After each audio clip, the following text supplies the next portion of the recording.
और अब खबर विस्तार से। आज 1 मई को श्रमिक दिवस के मौके पर मुख्यमंत्री योगी आदित्यनाथ ने ट्वीट करते हुए सभी प्रदेशवासियों को शुभकामनाएं दी हैं। आपको दिखाते हैं कि ट्वीट में क्या कुछ उन्होंने लिखा है। यूपी के सीएम योगी आदित्यनाथ ने लिखा कि देश के बुनियादी ढांचे को अपने श्रम और कर्मशीलता से सशक्त करने वाले मई दिवस की सभी को अनंत शुभकामनाएं। श्रम और श्रमिकों का सम्मान करें, श्रमेव जयते। देश के बुनियादी ढांचे को अपने श्रम और कर्मशीलता से सशक्त करने वाले हमारे कामगार एवं श्रमिक वर्ग को समर्पित मई दिवस की सभी को अनंत शुभकामनाएं। श्रम और श्रमिकों का सम्मान करें, श्रमेव जयते अंत में उन्होंने लिखा है। श्रमिक दिवस पर सीएम योगी ने ट्वीट किया है और सभी कामगारों को इसकी शुभकामनाएं दी हैं। सभी श्रमिकों का सम्मान करने की भी अपील की है।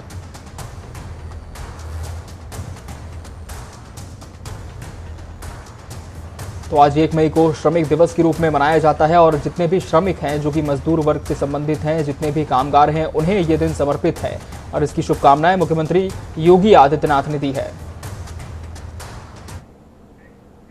कहर बरपा रही कोरोना की दूसरी लहर। जी हां, कोरोना काल में सीएम को पत्र लिखने वालों की फेहरिस्त बहुत लंबी हो गई है, जिसमें अब सांसद मेनका गांधी का नाम भी जुड़ गया है। असल में मेनका गांधी ने सीएम योगी को पत्र लिखते हुए सुल्तानपुर के लिए 2 टैंकर ऑक्सीजन की मांग की है और जिला अस्पताल में लगे वेंटिलेटर चलवाने की मांग की है। मेनका गांधी ने पत्र में लिखा है कि सुल्तानपुर में मरीजों को ऑक्सीजन किल्लत के चलते मृत्यु दर बढ़ती जा रही है।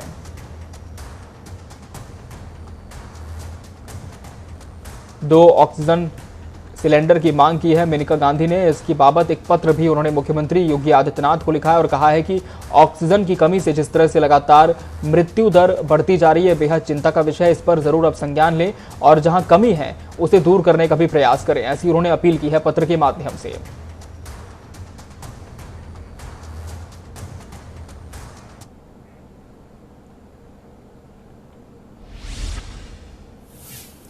पीएम मोदी के संसदीय क्षेत्र वाराणसी से एक ऐसी खबर सामने आई है जो भाजपा के तमाम दावों और सीएम के तमाम वादों पर बट्टा लगाती है।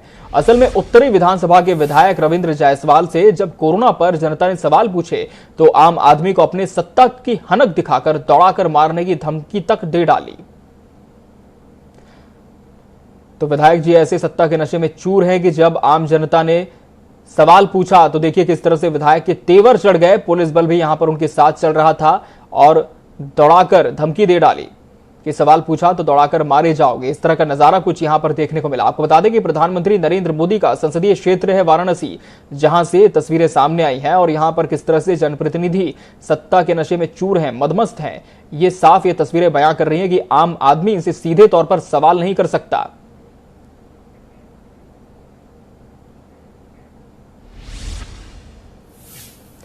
बात करेंगे गाजियाबाद की, जहां लोनी के बीजेपी विधायक नंदकिशोर गुर्जर का आरोप है कि जिले के एडीएम सिटी ऑक्सीजन की कालाबाजारी में शामिल हैं और ऑक्सीजन गैस को दूसरे राज्यों में भेज रहे हैं। इसकी वजह से लोनी में ऑक्सीजन की कमी हो गई है और हाल ही में एक व्यक्ति की मौत भी हुई है। विधायक ने आरोप लगाया है कि एडीएम पर हत्या का मुकदमा दर्ज होना चाहिए। इस मामले में बाकायदा विधायक ने एक प्रेस कॉन्फ्रेंस की जिसमें सभी आरोप लगाए गए। लगातार तो इसमें ढोलने पड़गंज में, करावल नगर में अलग, दुर्गापुरी में अलग, मैंने वीडियो और ऑडियो भी आपको दिए हैं। उसमें वो दावा कर रहे हैं कि जितनी भी गैस चाहिए अभी वो अलकनंदा चौक है इसमें मंडावली में, वहां मैं खुद रात रहा हूँ। कल से मैं लगातार घूम रहा हूँ, पूरी रात नहीं सोया हूँ और डॉक्टर्स को और अस्पतालों को कहाँ से अरेंज करके कराया। लेकिन अब जब वहाँ कई लोगों की मौत हुई तो मैंने कहा है, अभी एसएसपी गाजियाबाद को मैंने अभी लेटर दिया है एफआईआर कराने के लिए कि एडीएम सिटी पे एफआईआर दर्ज हो। जितनी भी मौत हुई है वो मौत नहीं है ऑक्सीजन की कमी में, क्योंकि जिम्मेवारी इनकी थी, लोगों को ऑक्सीजन नहीं मिली, ये कालाबाजारी करके करोड़ों रुपए कमाते रहे, तो इन पे हत्या का मुकदमा दर्ज हो। और माननीय मुख्यमंत्री जी ने एनएसए लगाने को कहा, कालाबाजारी वालों का एनएसए तत्काल लगाई जाए, इनके खिलाफ कार्रवाई हो। और मुझे उम्मीद है माननीय मुख्यमंत्री जी कार्रवाई करेंगे। रामपुर में जमीन पर अवैध कब्जे के साथ फर्जी प्रमाण पत्र तैयार कराने के 50 से अधिक मामलों के आरोपित जिला कारागार में निरुद्ध रामपुर सांसद और समाजवादी पार्टी के संस्थापक सदस्यों में से एक 72 वर्षीय आजम खान कोरोना वायरस से संक्रमित हैं। फिलहाल गनीमत यह है कि उनके साथ ही उच्च सुरक्षा सेल में निरुद्ध उनका बेटा पूर्व विधायक अब्दुल्ला आजम खान एंटीजन की जांच में कोरोना से सुरक्षित पाया गया है। जेलर आरएस यादव ने बताया कि गुरुवार को जेल में संदिग्ध बंदियों के सैंपल जांचे गए थे। इसमें रामपुर सांसद समेत कुल 14 लोग संक्रमित पाए गए हैं। जेलर ने बताया कि सांसद आजम खान का सैंपल एंटीजन से जांचा गया था, जबकि अन्य 13 बंदियों के सैंपल आरटी-पीसीआर की जांच में पॉजिटिव मिले हैं। इस समय हम लोग सीतापुर के जिला कारागार के बाहर मौजूद हैं और इसी जिला कारागार के अंदर आजम खान और उनके बेटे दोनों बंद हैं। काफी टाइम से सूचनाएं बाहर आ रही थी कि आजम खान की तबीयत बिगड़ रही है। लगातार उनको मेडिकल बुलेटिन दिया जा रहा था, लेकिन कल एक ऐसी सनसनीखेज बात सामने आई कि जिला कारागार के अंदर आजम खान और उनके बेटे को कोरोना हो गया। इतना ही नहीं, जेल के जो अधिकारी हैं उनको भी करीब 13 लोगों को कोरोना होने की पुष्टि हुई है। सूत्रों ने भी इसी बात की पुष्टि भी की थी कि जेल में कोरोना हो गया। और आप देख सकते हैं जेल जो जिला कारागार है उसके दरवाजे पर यानी उसके गेट पे लिखा हुआ है कि कोरोना से जंग भी जारी है, लापरवाही से संक्रमण फैल सकता है। लेकिन जिला कारागार के अंदर इसी तरीके का संक्रमण फैल जाना और कोरोना आ जाना, ये अपने में एक बहुत बड़ी बात है और ये समझ में नहीं आ रहा है कि कोरोना आखिर अंदर कैसे गया लगातार इतनी टेस्टिंग होने के बावजूद। आपको ये भी बता दें कि इसी जिला कारागार के अंदर आजम खान सहित उनके बेटे को तो कोरोना हुआ ही है। इतना ही नहीं, सीतापुर के जो जेल प्रभारी अधीक्षक हैं राम श्रीनिवास यादव, उनको भी कोरोना पॉजिटिव की रिपोर्ट आ रही है, ऐसा भी सूत्रों का दावा है। कुल मिलाकर जेल के अंदर जो 13 लोग हैं आजम खान और उनके बेटे को मिला के जिनको कोरोना पॉजिटिव रिपोर्ट सामने आ रही है, इसके बाद से पूरा जिला प्रशासन नहीं बल्कि जेल प्रशासन के अंदर भी हड़कंप बचा हुआ है। कैमरामैन लविश के साथ राहुल अरोड़ा, जनता टीवी, सीतापुर। मुख्यमंत्री के आदेशानुसार घरों में आइसोलेशन में रह रहे मरीजों को खुद फोन कर हालचाल और फीडबैक लिया जा रहा है जिला और संबंधित अधिकारियों द्वारा। सीएम योगी ने सीधे आदेश दिए हैं कि घरों में आइसोलेशन में रह रहे लोगों को किसी भी तरह की परेशानी नहीं आने दी जाए। उन तक जरूरी और जरूरत की दवाएं पड़ने पर ऑक्सीजन भी पहुंचाई जाएगी और यही वजह है कि सीएम के आदेश के मुताबिक आइसोलेशन में रह रहे मरीजों के घरों तक निगरानी समिति की टीमें पहुंच रही हैं। यहां तक कि खुद जिला अधिकारी भी तमाम घरों पर पहुंचकर हालचाल ले रहे हैं।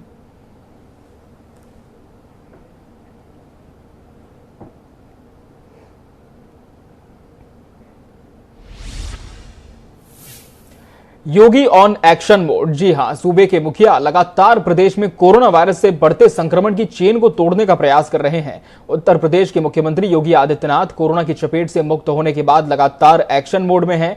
आपको बता दें कि 14 अप्रैल को संक्रमण की चपेट में आने वाले सीएम योगी आदित्यनाथ की कोरोना वायरस टेस्ट रिपोर्ट जैसे ही नेगेटिव आई, सीएम की ओर से कोरोना के प्रति आक्रामक तेवर और सूबे की जनता के प्रति संवेदना ग्राउंड पर भी दिखने लगी है। कैसे, और ये आपको तस्वीरों के जरिए दिखाते हैं कि डीआरडीओ अस्पताल मुख्यमंत्री योगी आदित्यनाथ पहुंचे, डफरीन अस्पताल का जायजा लिया, अवंतीबाई अस्पताल पहुंचे और वहां पर जाकर स्टाफ से बात की, संबंधित जो अधिकारी थे उनसे भी चर्चा की कि किस तरह की व्यवस्थाएं यहां पर मरीजों के लिए की गई हैं, क्या कुछ कमी है उसे भी दूर करने का प्रयास किया जाएगा। साथ ही कुछ जगहों पर तो मरीजों से भी वो बात करते नजर आए हैं कि क्या आपको यहां पर समुचित व्यवस्थाएं मिल रही हैं या फिर कुछ शिकायतें भी हैं, उसे भी दूर करने का प्रयास किया। मुख्यमंत्री योगी आदित्यनाथ एक ऐसे राजनेता हैं जो अपने विरोधियों को काम से जवाब देते हैं। कोरोना से ग्रसित होने के बावजूद मुख्यमंत्री योगी लगातार टीम 11 के साथ बैठक करते रहे और अब कोरोना को हराने के बाद मुख्यमंत्री योगी खासे एक्टिव हो गए हैं। कल डीआरडीओ हॉस्पिटल का दौरा करने के बाद आज मुख्यमंत्री योगी आदित्यनाथ अवंतीबाई लोधी हॉस्पिटल पहुंचे। 18+ के लोगों की कोरोना वैक्सीन अभियान का जायजा लेते हुए उन्होंने अपने अधीनस्थों को आदेश दिए कि किसी प्रकार की लापरवाही, कोताही बर्दाश्त नहीं की जाएगी। यह दीगर बात है कि मुख्यमंत्री के विरोधी सरकार और मुख्यमंत्री पर कोरोना व्यवस्थाओं को लेकर आरोप लगा रहे हैं। वीडियो जर्नलिस्ट आशीष के साथ संजीव कपासिया, जनता टीवी, लखनऊ। उत्तर प्रदेश में कोरोना के आंकड़ों को देखते हुए योगी सरकार ने नियमों को सख्त करने का फैसला किया है। इसी के मद्देनजर सूबे में साप्ताहिक कर्फ्यू का विस्तार किया गया है। सूबे में इसी विस्तार के तहत सभी जिलों में शुक्रवार शाम 6 बजे से मंगलवार सुबह 7 बजे तक कर्फ्यू रहेगा। तो वहीं आपको बता दें कि इसके पहले वीकेंड लॉकडाउन के दौरान सोमवार सुबह तक ही कर्फ्यू रहता था।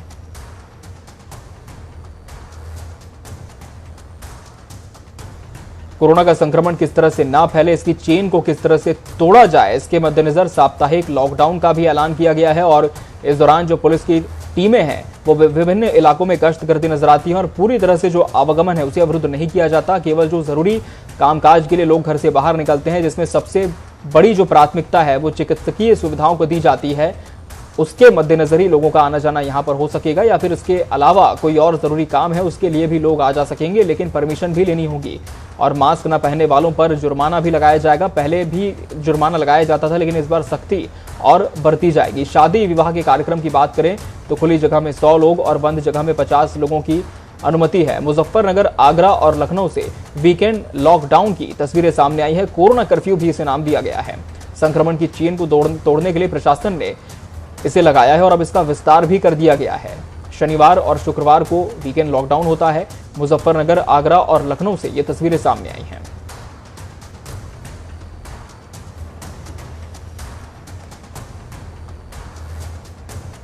सरकार ने कोरोना को हराने के लिए उत्तर प्रदेश में 3 दिन का लॉकडाउन लगाया है। आज लॉकडाउन का पहला दिन है और उत्तर प्रदेश की राजधानी की पुलिस मार्च कर रही है ताकि लोगों को अपने घरों में रखा जाए और इस कोरोना महामारी से बचाया जाए। हमारे साथ राजधानी लखनऊ के एडीसीपी चिरंजीव सिन्हा जी हैं। सर, सबसे पहले तो महामारी का दौर है सर, आप सुरक्षित रहिए। निश्चित तौर पे इस जो आपने कहा, और यही मैं कहना चाहूँगा कि जो 3 दिवसीय जो लॉकडाउन आज से प्रारंभ हुआ है, इसमें हम सब ने यही कोशिश की है कि जो आवश्यक वस्तु एवं सेवाएं हैं वो जिस तरह से आदेश हुआ है कि निर्बाध रूप से जारी रहेंगी, वो जारी हैं। जैसे दवाओं की दुकान है, बहुत अच्छा किया इन्होंने कि अभी देखिए अपने यहाँ पर ही खुद ब खुद से एक डिस्टेंस बनाने का एक उपक्रम बनाया है इन्होंने, तो इस तरह से एक अच्छी चीज़ है।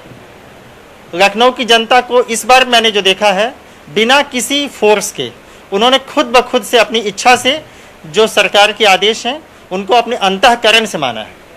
और यदि हम इस चीज़ को अपने अंतःकरण से मानेंगे तो कोरोना के जो संक्रमण की चेन है उसको ब्रेक करने में हम कामयाब होंगे। सर, जो लोग कोरोना के नियमों को तोड़ रहे हैं उनके खिलाफ किस तरीके की कार्रवाई हो रही है? वो तो हो रही है। आप जो भी यदि कोई मास्क ना पहनते हुए और सार्वजनिक स्थान पर जा रहे हैं तो उनके अगेंस्ट हम विधिक कार्रवाई करते हैं, उनसे जुर्माना भी लेते हैं। जनता टीवी के माध्यम से कोई संदेश देना चाहेंगे राजधानी के लोगों को? संदेश यही है कि आप घर में रहिए, सुरक्षित रहिए, अनावश्यक बाहर मत आइए। यदि आपको दवाओं की या अन्य किसी आवश्यक वस्तु की आवश्यकता है तभी आप आएँ। दूसरा कि जब भी आप रहें मास्क पहनें, हाथ को सैनिटाइज करें और किसी भी प्रकार के क्राउड जहाँ पे है वहाँ पे जाने से अवॉइड करें। बिल्कुल, जनता टीवी भी राजधानी लखनऊ के लोगों से अपील करता है कि अपने घरों में रहें और लगातार स्वास्थ्य विभाग की जो गाइडलाइन है उसका पालन करें, क्योंकि उत्तर प्रदेश नहीं पूरी दुनिया में महामारी का दौर है और ऐसे में सरकार और प्रशासन चाहता है कि आप सुरक्षित रहें। वीडियो जर्नलिस्ट आशीष के साथ संजीव कपासिया, जनता टीवी, लखनऊ। और अब बात करेंगे गांव की सरकार पंचायत चुनाव की। भले ही सुप्रीम कोर्ट ने मतगणना को टालने की खबर को सिरे से खारिज कर दिया हो, लेकिन विपक्ष अभी भी आक्रामक है। इसी कड़ी में अखिलेश यादव ने सरकार पर निशाना साधते हुए ट्वीट किया है और कहा है कि सपा अभी भी पूरी तरह से शिक्षक संघ की इस मांग के साथ है कि पंचायत चुनाव की मतगणना टाली जाए। भाजपा सरकार के सत्ता के दंभ और हट के कारण पंचायत चुनाव ड्यूटी से सैकड़ों शिक्षक और उनके परिजन जान गंवा चुके हैं। अब जबकि कोरोना चरम पर है तो सरकार मानवीय दृष्टिकोण अपनाए और मतगणना टाले। उनका ट्वीट भी आपको स्क्रीन पर दिखा रहे हैं कि सपा अभी भी पूरी तरह से शिक्षक संघ की इस मांग के साथ है कि पंचायत चुनाव की मतगणना टाली जाए। भाजपा सरकार के सत्ता के दंभ और हट के कारण पंचायत चुनाव ड्यूटी से सैकड़ों शिक्षक और उनके परिजन जान गंवा चुके हैं। अब जबकि कोरोना चरम पर है तो सरकार मानवीय दृष्टिकोण अपनाए और मतगणना टाले। दरअसल जिस तरह से शिक्षक संघ की जो तमाम सदस्य उनकी ड्यूटी लगी है वोट काउंटिंग के लिए और इसका उन्होंने विरोध भी किया था, इसी के मद्देनजर सपा अध्यक्ष अखिलेश यादव ने ट्वीट किया है। देश की शीर्ष अदालत यानी सुप्रीम कोर्ट ने रविवार को होने वाले उत्तर प्रदेश पंचायत चुनाव की मतगणना पर रोक लगाने या फिर आगे बढ़ाने से इनकार कर दिया है। याचिका पर सुनवाई करते हुए सुप्रीम कोर्ट ने अपना फैसला सुना दिया है। सुप्रीम कोर्ट ने मतगणना कराने की इजाजत दे दी है, लेकिन जीत के बाद जश्न पर रोक लगा दी है। सुप्रीम कोर्ट ने अपने आदेश में कहा है कि हमने राज्य चुनाव आयोग की ओर से रखी गई बातों को नोट किया। हम इलाहाबाद हाईकोर्ट के आदेश में दखल देने की जरूरत नहीं समझते। कोर्ट ने आगे कहा कि जो प्रोटोकॉल हमारे सामने रखा गया उसका पूरी तरह पालन हो, मतगणना केंद्र के बाहर सख्त कर्फ्यू हो और कोई विजय रैली ना निकाली जाए। साथ ही आपको बता दें कि मतगणना के दौरान बूथों पर एंटीजन टेस्ट भी होंगे।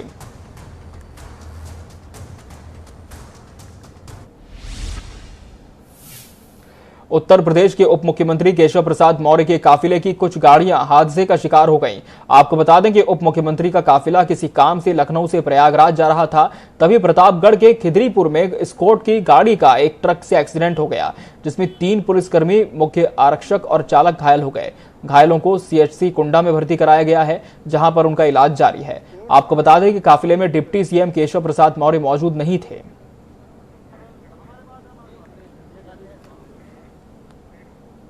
21वीं सदी में छुआछूत के नाम पर सामने आई तस्वीरें असल में भयावह है, जहां छुआछूत का विरोध करने पर दबंगों ने महिला को दौड़ा दौड़ा कर पीटा।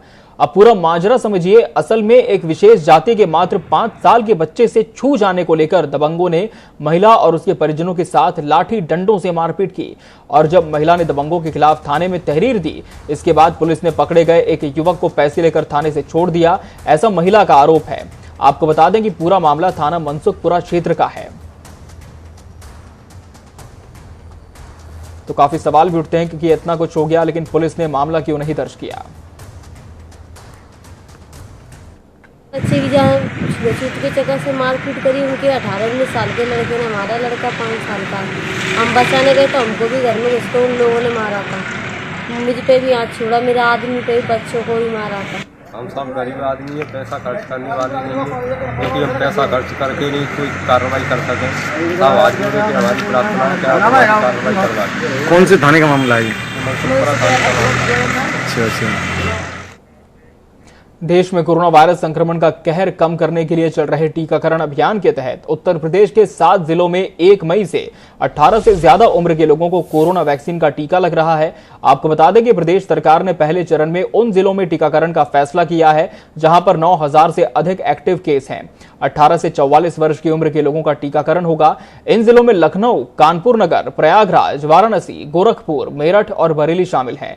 ये वो जिले हैं जिनमें कोरोना संक्रमण के 9,000 से ज्यादा सक्रिय मामले हैं।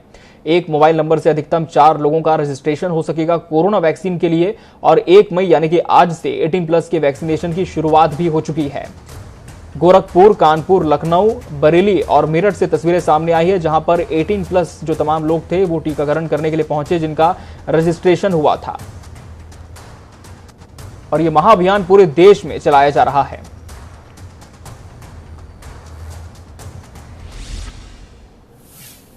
सूबे के 7 जिलों में वैक्सीनेशन के अगले फेज का आगाज हो गया है। इसी के चलते मुख्यमंत्री योगी आदित्यनाथ ने शनिवार को लखनऊ के वीरांगना अवंतीबाई अस्पताल में 18 वर्ष से ज्यादा उम्र के लोगों के लिए मुफ्त कोरोना वायरस रोधी टीकाकरण अभियान की शुरुआत की। 18 से 44 वर्ग आयु के लोगों के लिए अब कोरोना टीकाकरण का बड़ा अभियान शुरू हो गया है। आपको बता दें कि इसके पहले मुख्यमंत्री योगी आदित्यनाथ शुक्रवार रात भर इस अभियान की मॉनिटरिंग करते रहे।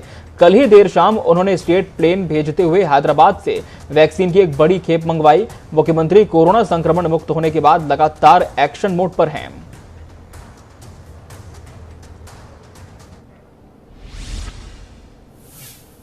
आज से सूबे में वैक्सीनेशन की शुरुआत हो चुकी है और इसी आगाज के साथ राजनीतिक बयान और तंज का दौर भी जोरों पर है। आपको बता दें कि बसपा प्रमुख मायावती ने तंज भरा ट्वीट किया है, साथ ही विपक्ष का सहयोग लेने की भी बात कही है।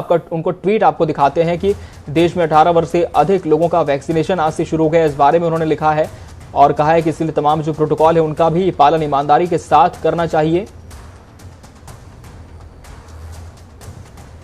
ये आपको उनका ट्वीट दिखाते हैं कि किस तरह से बसपा सुप्रीमो मायावती ने ट्वीट किया है और कहीं ना कहीं तंज कसने की भी कोशिश की है कि कोरोना के बेकाबू हो रहे प्रकोप को रोकने के लिए बेहतर कदम उठाने होंगे।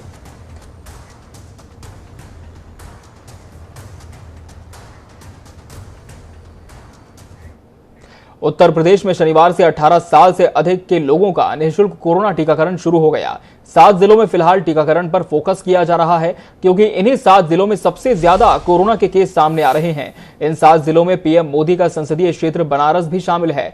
वाराणसी में बनाए गए 17 वैक्सीनेशन सेंटर्स पर सुबह से ही रजिस्ट्रेशन करवाने वाले लाइन में लगकर अपनी बारी का इंतजार कर रहे हैं। इस दौरान सोशल डिस्टेंसिंग का खास ख्याल रखा जा रहा है। हर चरण का 18 साल के जो ऊपर हैं और 45 के बीच में है उनका शुरुआत किया गया है।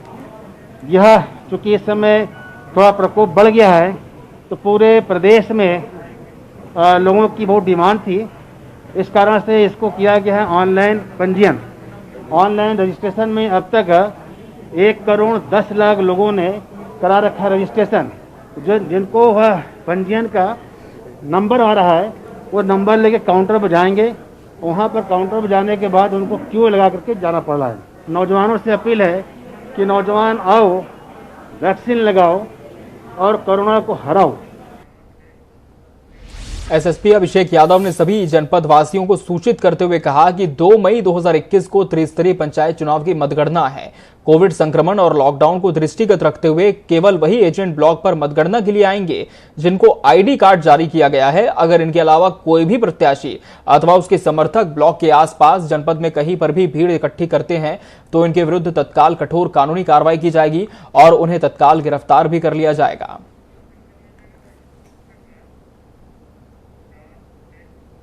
इसी के साथ इस बुलेटिन में फिलहाल इतना ही। दीजिए इजाजत। नमस्कार।